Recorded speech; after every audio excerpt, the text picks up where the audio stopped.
altered the Scripture and readers who may never know. That's not you. Please welcome Bart Ehrman.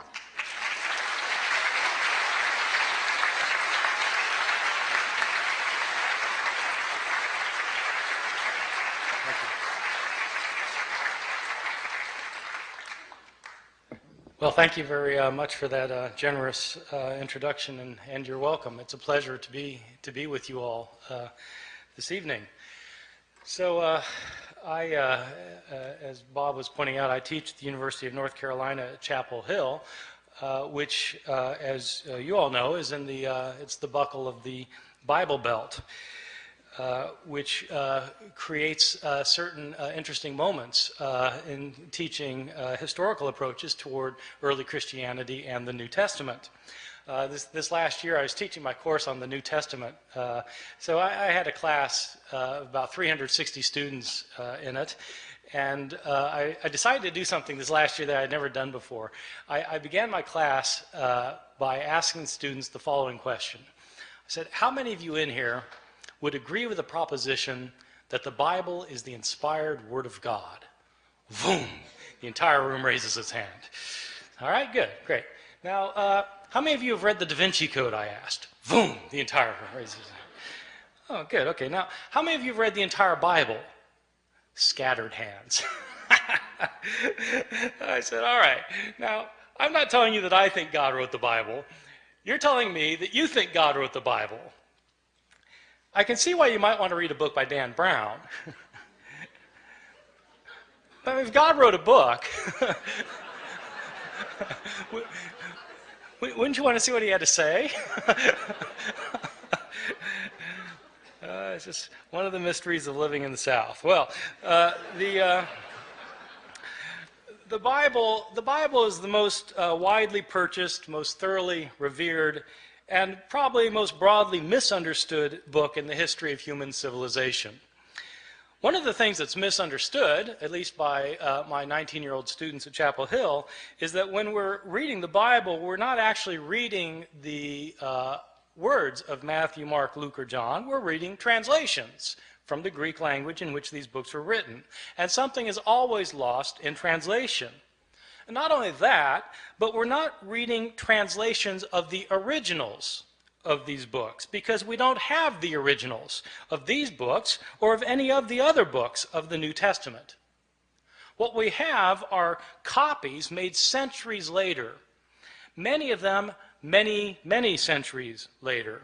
These thousands of copies that we have are all different from one another in lots of little ways, and sometimes in big ways.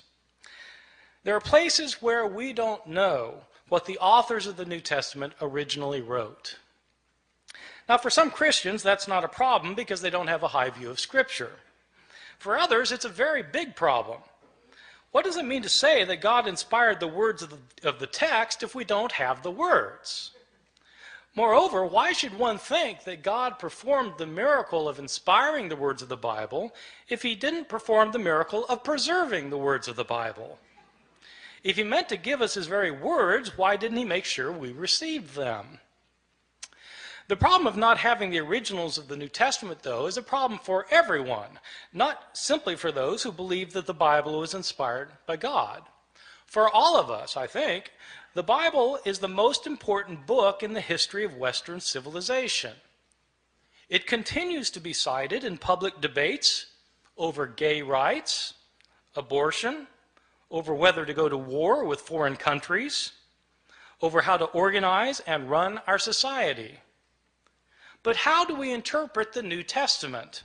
It's hard to know what the words of the New Testament mean if we don't know what the words were. And so in this lecture, I'll be talking about not knowing what the words were, and what we might know about the originals of the New Testament, how they got lost, and how possibly they might be reconstructed. So let me begin by talking about, on a fairly basic level, how it is that we got the books of the New Testament. The books of the New Testament were all written in Greek. They were all written in the first century of the Common Era. They were written by Greek-speaking Christians who wanted to share with their community their views of Jesus, of the faith, of what to believe and how to behave. So an author like Mark, the author of our first gospel, sat down and wrote out one day his gospel about Jesus. Now, we don't know where Mark actually lived. Some scholars have thought that Mark maybe lived in Rome. So let's say he lived in Rome. Mark writes his book. Well, how does this book get into circulation? The problem is we're dealing with an age in which there were no Xerox machines. There wasn't desktop publishing yet, no PDF files. In fact, there wasn't carbon paper. How did people get copies of books? Well, in the ancient world, the only way to get a copy of a book was to copy it by hand. One page, one sentence, one word, one letter at a time. Mark makes his book, and somebody in his community wants another copy of it. And so that person either makes a copy himself or has somebody else make a copy for him. Now, part of the problem is that in the ancient world, at this time period in the Roman Empire, probably something like 90% of the population was illiterate, couldn't read or write. So not anybody could just make a copy. And most people who could write couldn't write very well. And so somebody makes a copy. We don't know who it was who made the first copy. We don't know if this person was competent or incompetent, but he made a copy. And probably, if he made a copy of this book by hand, one page, one sentence, one word, one letter at a time, he made mistakes. Now, my students sometimes have difficulty believing that people make mistakes when they copy things by hand. And so I tell them, well, you sit down tonight and copy the Gospel of Mark and see how you do.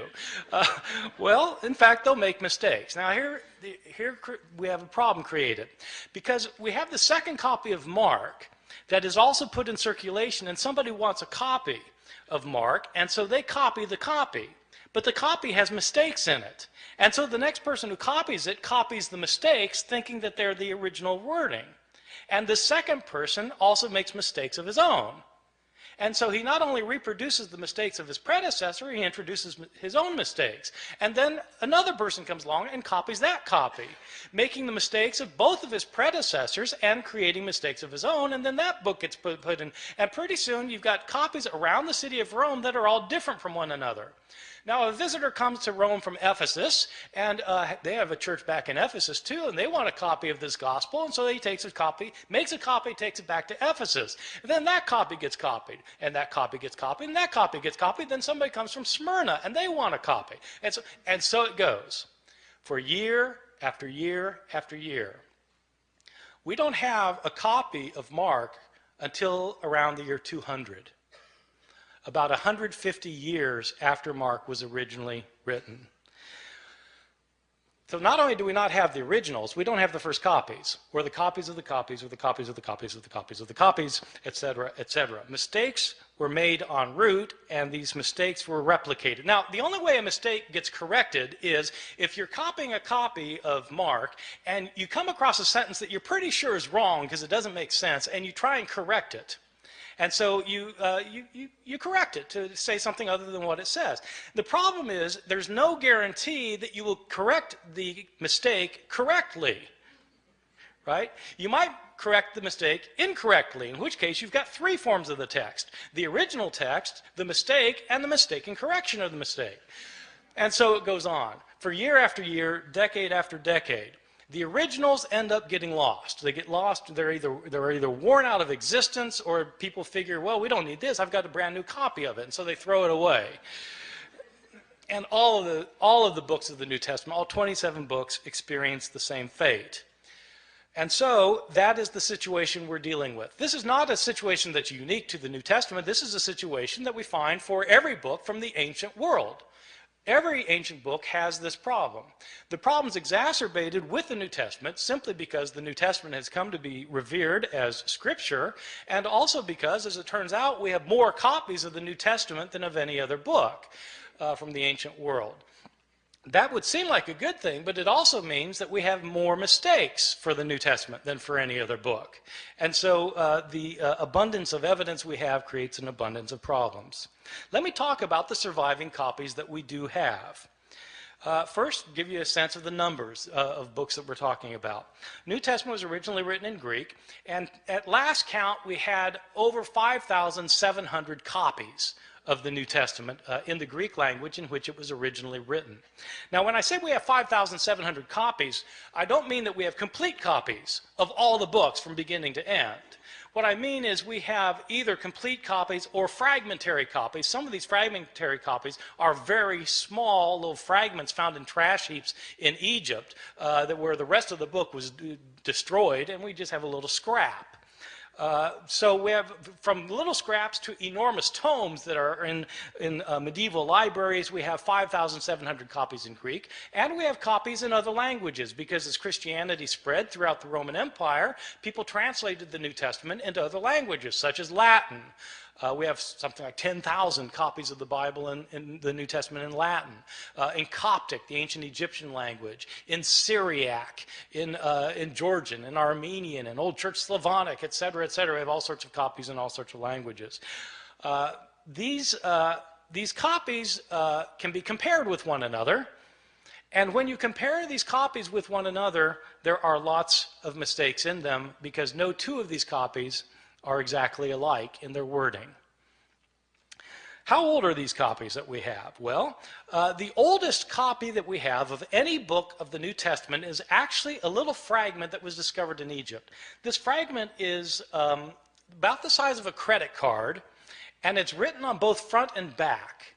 That's significant, by the way, that it's written on both front and back because it tells you that this copy actually came from a book. Like we have books today where you've got pages written on front and back as opposed to a scroll. Christians early on preferred writing their scriptures in books rather than in scrolls. That made these books different from other books throughout the Roman world. This little credit card sized scrap that we have is called P52. It's called P52 because it's written on papyrus. So papyrus is an ancient writing material, and it's called P52 because it was the 52nd papyrus that was discovered and categorized, classified, cataloged. So this little scrap has a few lines on it from John chapter 18. It's the passage where Jesus is talking to Pontius Pilate in his trial before Pilate, where Pilate says, "What is truth?" That line. So that's that. It's written on, and it's written both front and back. Now the thing is, if you have a little scrap like that, and it's written on the front and the back, and you know what passage it comes from, then you can actually do some interesting things because you can figure out, even though you don't have a complete line on this page, you can figure out where this thing was on the page. And if you've got if you do it right, if you've got it one margin, you can figure out how many letters were in each line, and you can figure out how many lines must have been on the page in order to get from this part to that part. See what I'm saying? So you can actually reconstruct how long the page was, and then you can calculate how many pages were in this manuscript, because how many pages would it take with this many letters in it to create the Gospel of John. And so this one scrap can tell you how long the manuscript was. So there are people who do this for a living, so it turns out.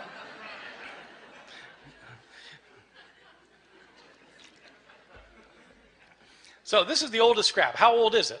This scrap, P52, is usually dated to the first half of the 2nd century. The way they date ancient manuscripts is actually on the basis of a handwriting analysis.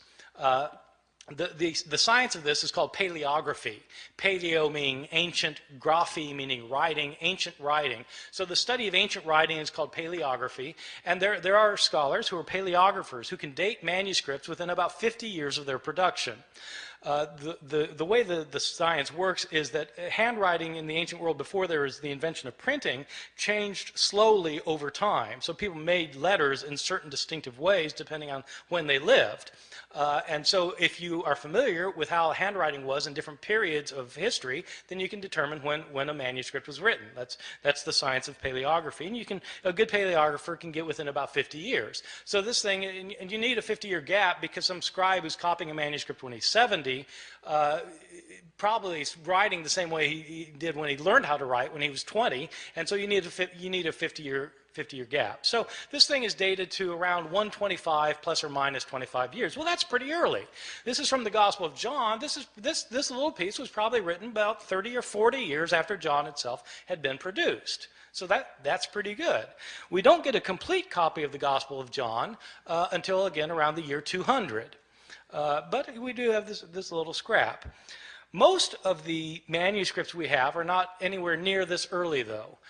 We start getting full manuscripts at the beginning of the 3rd century, around the year 200, 150, 170 years after Jesus' death. These are about 120 years after most of these books had been written. And we don't start getting numerous manuscripts until the 7th, 8th, or 9th centuries. And then we start getting lots of them, because then you've got monasteries where monks are spending their days copying manuscripts, and we have a lot of their manuscripts.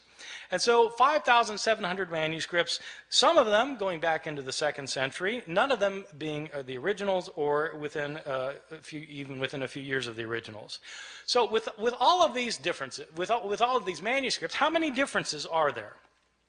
Throughout the Middle Ages, it appears that the scholars didn't realize that there was a problem of not having the original text, or very few scholars realized that this was a problem. Even the scribes copying the text, they sometimes would realize there were differences in the manuscripts they were copying, but they didn't make a very big deal about it. The first time somebody made a really big deal about this was exactly 300 years ago this year, in the year 1707. There was a scholar named John Mill at Oxford. I think he's unrelated to the Victorian John Stuart Mill. This John Mill was a scholar of the Bible, and he had spent 30 years looking at manuscripts of the New Testament. Now, this is obviously after the invention of printing, and printers have to decide what text they're going to print, and the problem is they've got manuscripts that have differences among them. And so how does the printer decide which manuscript to print? Well, it's a problem. That's when they started realizing that this was an issue. Well, John Mill wanted to produce a printed edition of the Greek New Testament. He spent 30 years looking at the manuscripts available to him. He had available to him 100 manuscripts, approximately 100 manuscripts. And he printed up his edition of the Greek New Testament, in which he'd give a verse, and then at the bottom of the page he would indicate the places where the manuscripts differed from one another for that verse. To the shock and dismay of many of his readers, when John Mill produced his edition of the Greek New Testament, it included an apparatus at the bottom of the page that cited 30,000 places where the manuscripts differed from one another. 30,000 places where there were manuscript variations among the manuscripts that he had discovered. And the striking thing is, John Mill didn't give all of the differences he found. He only cited the differences that he thought were significant. Some of his detractors claimed that John Mill was working to render the text of Scripture uncertain. His supporters pointed out that he didn't create these differences. He simply noticed that they exist. So what do we know today about the numbers of mistakes in our manuscripts? Well, Mill looked at 100 manuscripts, and now we have 5,700 manuscripts. Nobody knows how many differences there are among the manuscripts that we now have, because nobody yet, even with the development of computer technologies, nobody has been able to add up all of the differences. Sometimes scholars guess there may be a couple 100,000 differences. Some people say 300,000, some say 400,000. There are different guesses. The way I usually put it to my students is in comparative terms. There are more differences in our manuscripts than there are words in the New Testament. More differences in our manuscripts than there are words in the New Testament. Well, this obviously creates a problem. If you want to know what Mark actually said, and all you've got are copies of Mark that are hundreds of years later that have so many differences in them, how can you possibly reconstruct it? Well, that is a problem. Now, having said that we have these hundreds of thousands of differences, I want to emphasize a particular point, which is most of these differences that we have in our manuscripts are completely insignificant, unimportant, and don't matter for a thing. Many of these differences in the manuscripts are so unimportant that you can't replicate them in translation. Okay? In other words, like they changed the word order in Greek, where you would have to translate it the same way no matter what the Greek word order is. So, I mean, it doesn't really matter very much. By far, the vast majority of these hundreds of thousands of differences are significant for nothing more than showing that scribes in antiquity could spell no better than my students can today. And scribes, of course, didn't have spell check. Scribes, in fact, didn't even have dictionaries. And many scribes didn't care how they spelled anything. Sometimes you'll be reading a manuscript and there'll be the same word that occurs, say, 3 times within a couple of lines, and the scribe will spell the same word 3 different ways. He just doesn't care how the word is spelled. Well, so, you know, you've got lots and lots of those kinds of changes, and what do they matter for? They don't matter at all. So, having said there are all these hundreds of thousands of differences, I want to stress that most of them don't matter for very much. Some of these changes, the ones that don't matter, basically are accidental mistakes. Scribes were sometimes tired or sleepy, sometimes they were distracted, sometimes they were inept or unqualified, and they made mistakes. They would leave out a word, they'd leave out a verse, sometimes they'd leave out a page. They just made mistakes sometimes. One of the common mistakes of scribes is actually kind of interesting. Sometimes, you know, in the New Testament, you'll have a saying where you'll have 2 lines that end with the same words. Like Jesus in Luke chapter 12 says that whoever confesses me before people will be confessed before the angels of heaven, and whoever denies me before people will be denied before the angels of heaven. So you've got 2 lines that end with the words before the angels of heaven. And what scribes sometimes would do is they'd copy down the words before the angels of heaven on the first occurrence, and then, you know, they'd copy it down, then their eye would go back to the page, and their eye would alight on the second occurrence of the same words. Thinking that that's what they had just copied, they'd go then to the next line and start copying there, and as a result, they would leave out the intervening line. See how that works? That kind of phenomenon is where your eye skips from one line to another. It's called parablepsis. Parablepsis. And when you have words that end a line in the same way, that's known as homoteleuton. So this kind of mistake is called parablepsis occasioned by homoteleuton. It's on my final exam at Chapel Hill. Probably the most egregious mistake in any manuscript of the New Testament, one of my favorites, is in a manuscript that's manuscript 109. It's 109 because it's written on parchment and animal skin instead of papyrus, and it's the 109th manuscript that was cataloged.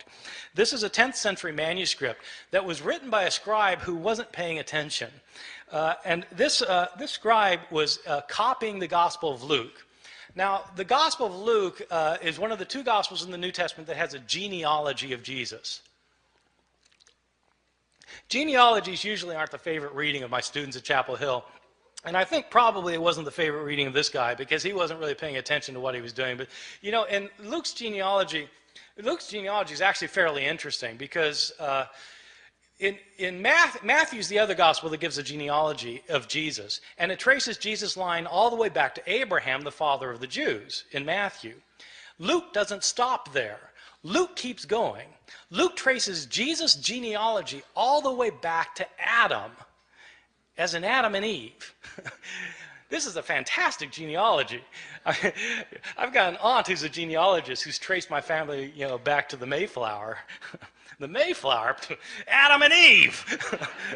So it's, you know, Jesus is supposedly the son of Joseph, who's the son of so-and-so, the son of so-and-so, the son of so-and-so, who's the son of David, son of Jesse, son of so-and-so. It goes all the way back, you know, Isaac, son of Abraham, so back to, Seth, son of Adam, who's the son of God. Okay, this genealogy, it goes all the way back. So the scribe of manuscript 109 is copying a manuscript that evidently gave the genealogy in 2 columns. 2 columns. But the second column didn't go to the bottom of the page. It only went partway down, the second column. So the first column, second column, partway down. And the scribe apparently didn't realize that this genealogy was in 2 columns. And so he copied across the columns instead of copying one column then the other column, leading to some very interesting results. As it turns out, Adam isn't the first human being. There was a man named Favoris, who's the father of the human race, and as it turns out, God is the son of Aram. So it happens. These kinds of mistakes are just pure accidental mistakes that scribes mess up in places. There are other kinds of mistakes that are what I think are probably intentional mistakes. I differentiate between accidental mistakes where scribes just slip up and intentional mistakes where it looks like scribes are actually trying to change the text. Now, I don't know for sure that scribes are trying to change the text. I don't have any scribes around to interrogate about the matter, but there are some changes that don't look like they could possibly simply be a slip of the pen. And there are others that are debatable, whether they were a slip of the pen or not, but let me give you a couple of examples and you'll see that some of these look like scribes maybe wanted to change the text. I'll give you a couple for instances. In Mark chapter 1, the Gospel of Mark, we read at the very beginning that we read, as was written in Isaiah the prophet, behold, I send my messenger before your face to prepare your way for you. Okay, this is in Isaiah the prophet, behold, I send my messenger before you. This is a very interesting passage because the passage that's quoted is not Isaiah. When it says in Isaiah the prophet and then gives the quotation, the passage quoted is actually Exodus. So it's interesting that in the later manuscripts of Mark's gospel, the text is changed. So that it no longer says in Isaiah, as is written in Isaiah the prophet. Now it says, as is written in the prophets. You see, getting rid of the problem that, in fact, this isn't a quotation from Isaiah. Right? See, so maybe that's a slip of the pen, but it looks to me like somebody saw that this could be taken as a mistake, and they changed it as a result. Or give you a second example. In Luke's Gospel, chapter 2, we have the only story of Jesus as a boy in the New Testament. Jesus is a 12-year-old, and we're told that he and his family have taken a trip to Jerusalem to celebrate a festival, probably the Passover festival. It is a peculiar story because they celebrate this festival, and then the family goes back in the caravan back home, and 3 days later they realize Jesus isn't with them. I mean, you might think they would have checked ahead of time, but he's not there, and so they go back to Jerusalem to try and find him, and on the third day, his mother finds him in the temple. And this isn't an accident, by the way, that it's on the third day, right? This is a foreshadowing for Luke of what's going to happen at the resurrection narrative, where on the third day, Jesus will rise from the dead. Well, so on the third day, his mother finds him in the temple, and there's 12-year-old Jesus talking to the leaders of the Jews and discussing with them matters of the law. And Mary is not pleased, and she sees Jesus finally after tracking him down for 3 days, and she says, "Son, why have you done this? Your father and I have been looking all over for you."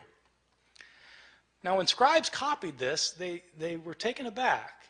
Your father and I? But Joseph wasn't his father, right? Jesus was born of a virgin. So it doesn't make sense for Mary to say, your father and I have been looking all over for you. And so there are changes in the manuscripts. Some manuscripts simply say, Joseph and I have been looking all over for you. Some manuscripts say, we have been looking all over for you. But somebody's changing the text because it could be read as a problem. And so they got rid of the problem. I'll give you a third example. This example is in one of Jesus' discourses in the New Testament, in Matthew chapter 24, in which Jesus is talking about what's going to happen at the end of time. This passage actually was very important. I feel a tangent coming on here, by the way. This passage was very important when I moved to Chapel Hill in 1988. Bob, you had been gone for a year at this time. In 1988, there was a big furor in North Carolina. There were Christian groups who thought that the end of the world was going to happen in 1988. That Jesus was going to come back and take everybody out of the world who were his followers. That's the rapture, right? When the rapture, and Jesus comes back, takes people out of the world, and then all hell breaks out on earth for 7 years, and then the end comes, right? So there was a guy who had written a book based on this passage I'm going to talk about in a second. A guy had written this book that was called 88 Reasons Why the Rapture Will Occur in 1988. This book was in 2 million copies. I had students whose parents believed it and literally sold the farm. They thought that Jesus was going to come back in 1988. And so I just showed up in North Carolina kind of blissfully ignorant of these things. And I moved from New Jersey where such things we're not worried about. And but this guy named Edgar Whisenant, he was a NASA engineer who had studied the Bible and come up with 88 reasons why the rapture was going to occur in 1988. And one of the reasons involves this passage I'm going to talk about. Jesus tells this the disciples want to know, when's the end going to come? And Jesus tells them, learn the parable of the fig tree. When the fig tree puts forth its leaves, you know that summer is near. So too, when these things take place, you know that the end is near. Truly I tell you, this generation will not pass away before all these things take place. So Edgar Whisenant, this is one of Edgar Whisenant's 88 reasons. So the way it works is this. What is Israel in the Bible? Israel is sometimes represented as a fig tree. Well, when the fig tree puts forth its leaves, you know that the end is near. Well, okay, so if the fig tree is Israel, when does the fig tree put forth its leaves? Well, the fig tree lies dormant over the winter, and then when springtime comes, it comes back to life. When does Israel come back to life? 1948. That's when Israel comes back to life, becomes a nation again. Truly I tell you, this generation will not pass away before all these things take place. How long is a generation in the Bible? 40 years. 1948 plus 40, bingo, 1988. This was one of the 88 reasons. Now, somebody pointed out to Edgar Whisenant that Jesus in the same passage points out that no one knows the day or the hour when the end will come. When Whisenant had said that it was going to come during the week of Rosh Hashanah in September. And so they said, but Jesus says no one knows the day or the hour. And Whisenant was completely unfazed. He said, I don't know the day or the hour. I just know the week.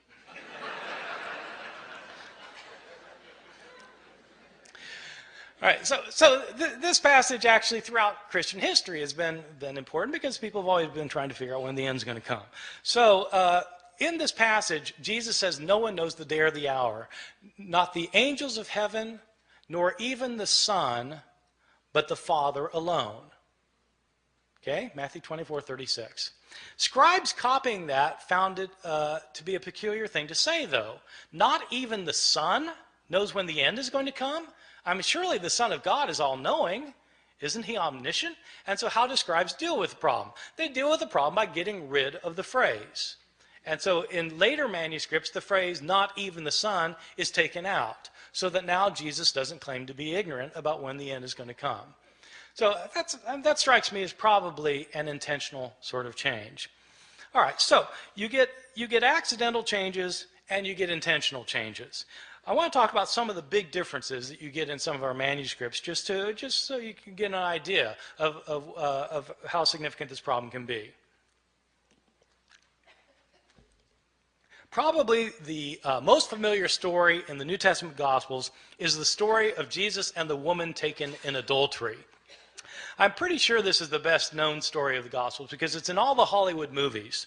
I mean, if you do a movie about Jesus, you've got to have Jesus and the woman taken in adultery. It's so much a requirement that even Mel Gibson, who The Passion of the Christ, which is about Jesus' last hours, has to get this in, and so he has a flashback showing this scene of Jesus and the woman taken in adultery. So the way the story works, it's found only in the Gospel of John, chapter 7 and 8, and Jesus is teaching the temple, and the Jewish leaders they drag this woman in front of him, and they say, she's been caught in the act of adultery. The law of Moses says we're to stone someone like this. What do you say? See, this is setting a trap for Jesus, because if Jesus says, well, yeah, stone her, then he's violating his teachings of love and mercy. But if he says, no, forgive her, then he's breaking the law of Moses. So what's it going to be? Well, Jesus has his way of kind of getting out of these traps, as you know, if you read the New Testament. So what he does in this case is he stoops down and he starts writing on the ground. And he looks up and he says, "Let the one without sin among you be the first to cast a stone at her." Stoops back down, starts writing again. And one by one, feeling guilt of their own sins, they begin to leave until Jesus looks up again and there's no one left. And he says to the woman, "Is there no one left to condemn you?" And she says, "No, Lord, no one." Jesus replies, "Neither do I condemn you. Go and sin no more." There is a textual variant in a now lost manuscript, which when Jesus, about this line about when he says, "Let the one without sin among you be the first to cast a stone at her." In this one textual variant, it indicates that a stone comes flying out from the crowd, nails the woman in the head. And Jesus says, "Mom, sometimes you really tick me off."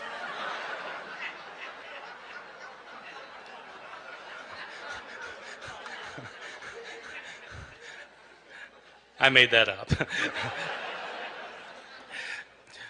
This story, this beautiful story, this powerful story, which has two terrific lines from Jesus in it, this story was not originally in the Gospel of John.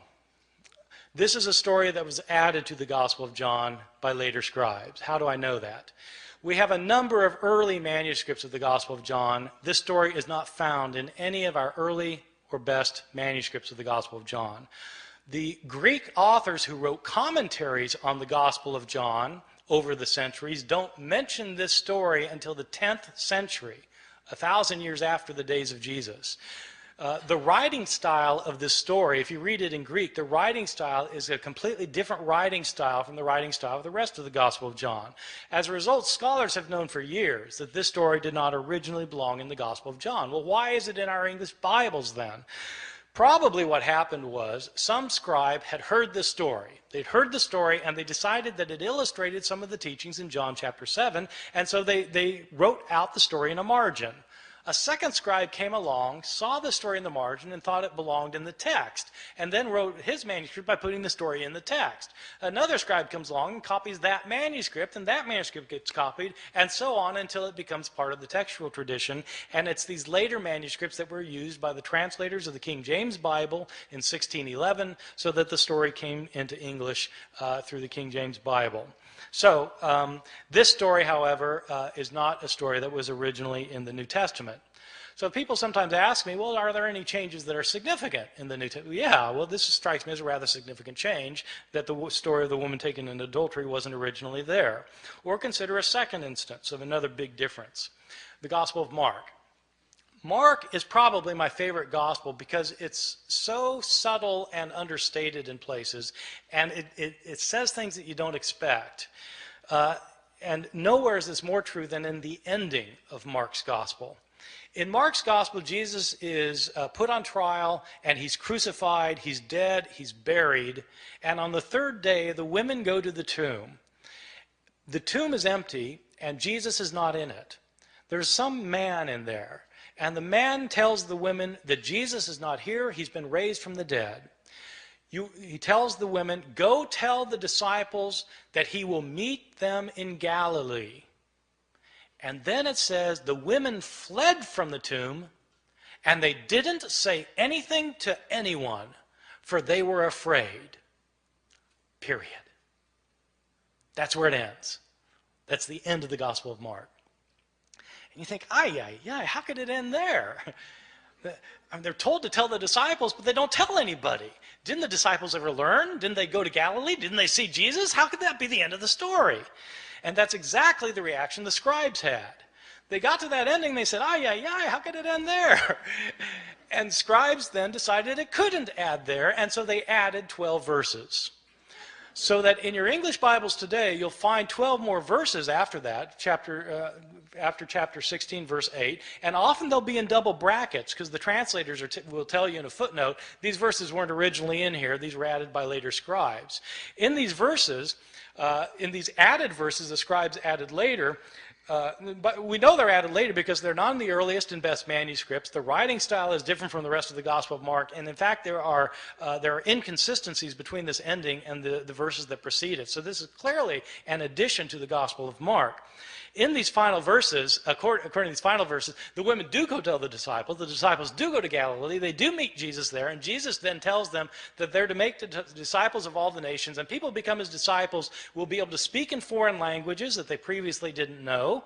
They'll be able to handle deadly snakes, and they'll be able to drink poison and it won't harm them. These are the verses that the Appalachian snake handlers in my part of the world use to base their liturgical practices on. I've always thought that sometime in the ambulance on the way to the hospital, somebody should point out, well, actually those verses aren't in the Gospel of Mark.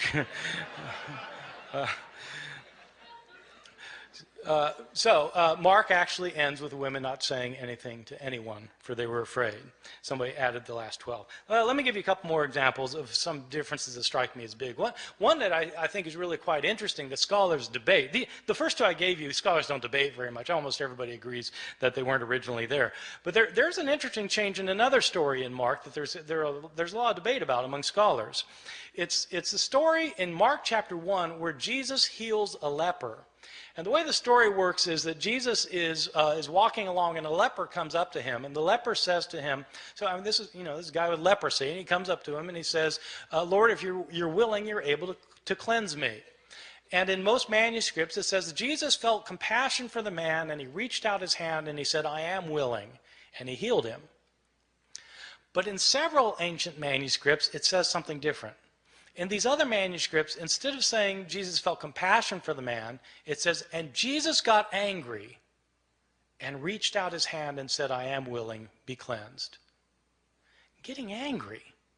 Now, scholars have to debate which is the text that Mark originally wrote and which is the text that's been changed by a scribe. And one piece of logic that scholars have used over the years is this. Ask yourself, which text is a scribe more likely to have created out of the other? Is a scribe likely to have taken the text that says Jesus felt compassion and changed it to say Jesus got angry? Or is a scribe likely to have found the text that said Jesus got angry and to change it to say Jesus felt compassion? Well, if you put it like that, then, well, the latter's more likely something a scribe would have changed. And so this criterion ends up sounding kind of backwards, but the way the criterion works is that the reading that's the most difficult to understand is probably the original one. Okay? The more difficult reading is to be preferred. And so that's one reason for thinking that, in fact, this text originally said Jesus got angry, and there are actually a whole host of reasons for thinking that's what the text said. The next step, then, is to ask, well, what's he angry about? In other words, to try and figure out what the text means. But you can't know what the text means unless you know what the text says. You see? So you've got to establish the words first, and that's what people who are textual critics do. They try and decide what the words originally were. Let me give you one other example, and then I'm going to stop and take any questions that you have. There's another quite moving passage in the Gospel of Luke. Which is also well known. It's a scene in which Jesus is being crucified, and Luke is interesting in the scene of Jesus' crucifixion. Luke is interesting at the scene of the crucifixion because it's unlike what happens in Luke is unlike what happens in Mark's gospel, the story of the crucifixion.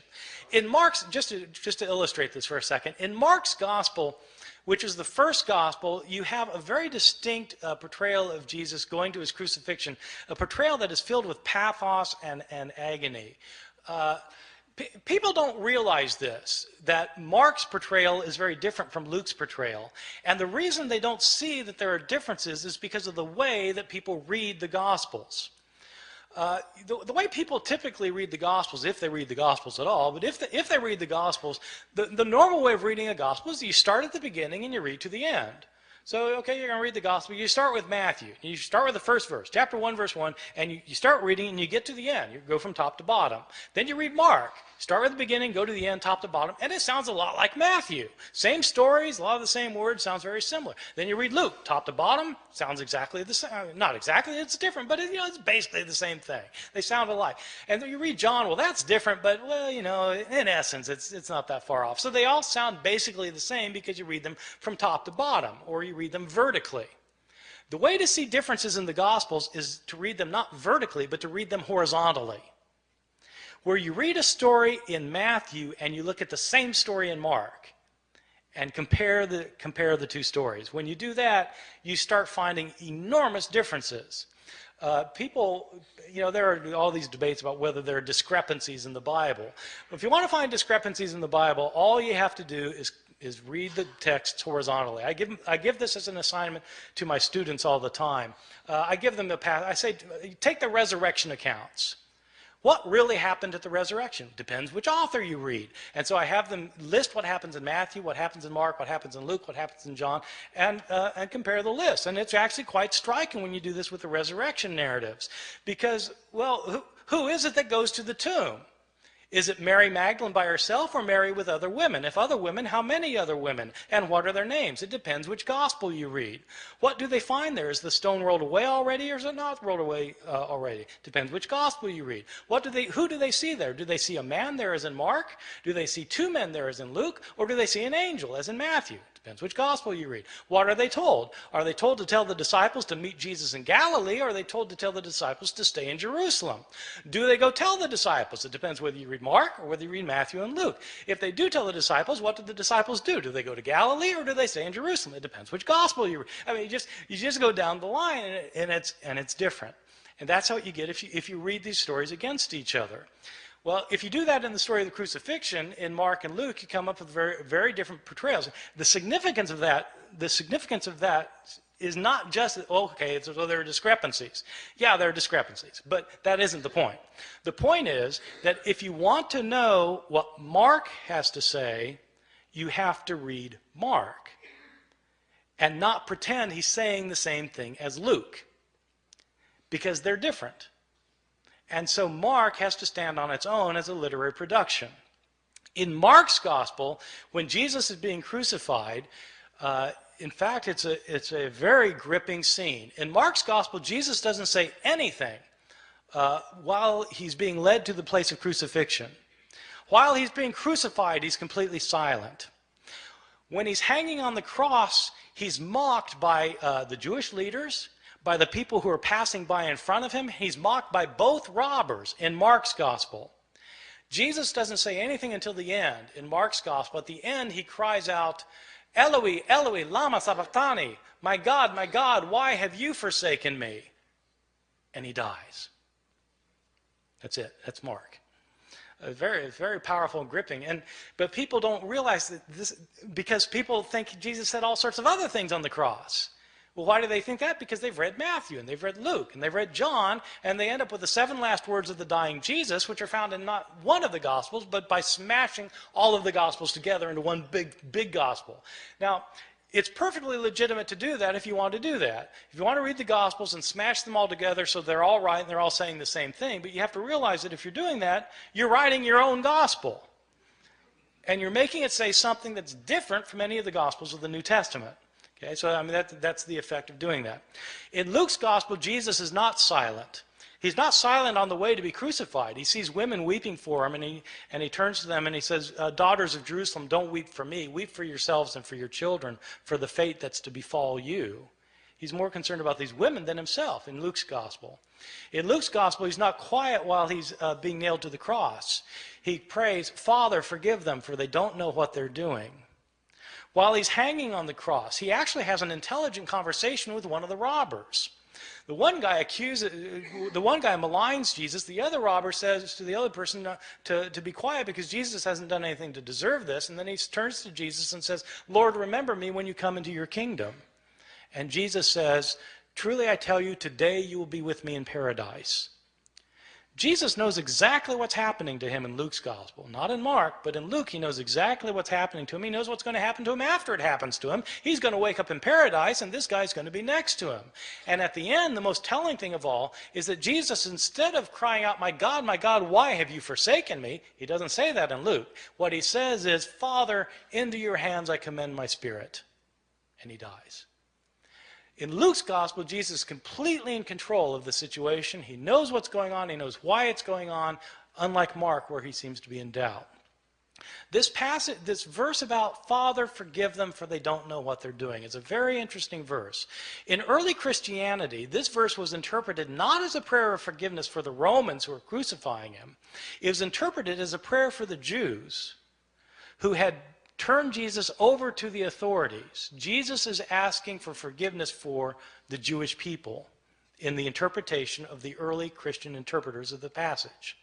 That makes it striking that in some manuscripts from the early years, this prayer is omitted by some scribes. Why would scribes take that lovely verse out? Well, it should be obvious why they took it out. They took it out because they interpreted it as a prayer of forgiveness for Jews, and these scribes didn't think God had ever forgiven the Jews. In the 2nd and 3rd centuries, Christians started saying that Jews are guilty for the killing of Christ, and that, in fact, the destruction of the city of Jerusalem in the year 70 by the Roman armies was a punishment by God given to the Jewish people for rejecting their own Messiah. In the 2nd and 3rd centuries, we have Christians who are saying that Jesus was God, so that when Jews, they would say, when Jews were responsible for the death of Jesus, we have some authors saying Jews are guilty of deicide. Jews have killed God, and God held them responsible. What's a scribe who thinks that going to do with his prayer of forgiveness? He's going to take it out, and that's exactly what happens. Some of our early manuscripts are missing the prayer. They're missing it because scribes have changed it for reasons of their own. These are some of the big differences that you can find in the New Testament manuscripts, and there are all sorts of differences that you find. Some are related to theological disputes of early Christianity, where scribes have changed the text to make it coincide more closely with their own theological views. Some of these changes have to do with relationships of Christians and Jews. Some of these changes have to do with Christian understandings of women. There continue to be debates today in churches, Christian churches, about whether women should have leadership roles. Well, these debates often hinge on verses that have been changed by scribes. You can guess which way scribes changed these verses. In the 2nd and 3rd centuries, when women's roles were being suppressed, all of a sudden manuscripts start showing up in which women are told to be silent in the churches. This is the sort of change that scribes made. The textual critic is somebody who tries to deal with this phenomenon of manuscripts that have so many changes in them. There are actually two things that a textual critic does. One thing that is, of course, primary importance is to figure out what an author actually wrote. Because you can't interpret an author, whether you're talking about Plato or Aristophanes or Homer or Mark or Matthew or Luke or John. You can't interpret what an author said unless you can't interpret what he said unless you know what he said. You've got to have his words, and so textual critics try to reconstruct to the best of their ability what an author actually wrote. A textual critic also, though, is interested in knowing why the text got changed. Why did scribes change the text? I mean, you know, it's interesting to see that sometimes they fell asleep, but beyond that, what kind of theological motivations were there for changing the text? What kind of ideological influence were affecting these scribes? When we know more of that kind of information, we're better able to understand both the scribes and their own historical context as people living in the early centuries, especially the early centuries, a time period about which we have very little information about Christianity otherwise. Thank you very much.